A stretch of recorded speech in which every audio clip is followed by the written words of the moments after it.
یہودیوں نے اپنے نئے عبرانی سال کی خوشی میں قبلہ اول کی بے حرمتی کر دی۔ عبرانی سالوں کی تقریبات کی آڑ میں یہودی شرک پسندوں کے فلسطین میں مسلمانوں کے قبلہ اول پر دعویٰ اور مقدس مقام کی بے حرمتی کا سلسلہ جاری۔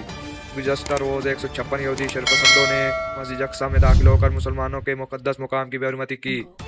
مرکز اطلاعات فلسطین کے مطابق بیت المقدس اور مسجد اقصیٰ کے امور پر نظر رکھنے والے باغی مرکز کو کیوبلیک کریسٹ کی جانب سے جاری کردہ ایک رپورٹ میں بتایا گیا کہ منگل کے روز درجنوں یہودی آبادکار فوج اور پولیس کی سیکیورٹی دستوں کی نگرانی میں مراکش دروازے سے مسجد اقصیٰ میں داخل ہوئے۔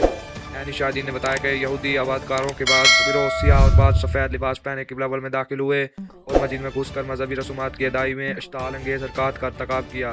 اس موقع پر یہودی عورتیں اور بچے بھی مسجد میں آئے جنہیں پولیس کی طرف سے فول پروف سیکیورٹی مہیا کی گئی۔ مسجد اقصیٰ کے مخالفوں نے یہودی آبادکاروں کو قبلہ اول میں داخل ہونے اور انہیں اشتعال انگیز اقدامات سے روکنے کی کوشش کی، مگر قابض پولیس اور فوج نے فلسطینی محافظوں کو مسجد کے داخلی اور خارجی دروازوں سے دور ہٹا دیا۔ اس دوران مسجد میں نماز کے لیے آنے والی فلسطینی خواتین اور مردوں کو بھی گھنٹوں باہر کھڑے رکھا گیا۔ تلاشی کی آڑ میں ان کی شناخت پریڈ کی گئی۔ یہودی آبادکاروں کے ہمراہ ان کے مذہبی پیشوا اور ربی بھی موجود تھے، جنہوں نے قبلہ اول میں داخل ہونے کے بعد وہاں ہیکل سلیمانی پر روشنی ڈالی اور یہودیوں کو تاکید کہ وہ مذہبی تعلیمات پر عمل پیرا رہتے ہوئے ہیکل سلیمانی کے قیام کے لیے کوشش جاری رکھیں۔ بعض فلسطینی شہریوں کے شناختی کارڈ ضبط کر لیے گئے اور انہیں مسجد اقصیٰ میں نماز کی ادائیگی سے روک دیا گیا۔ یہودی کی مسجد اقصیٰ میں آمد کے متوقع فلسطینی نمازیوں کی بڑی تعداد بھی پہنچ گئی تھی۔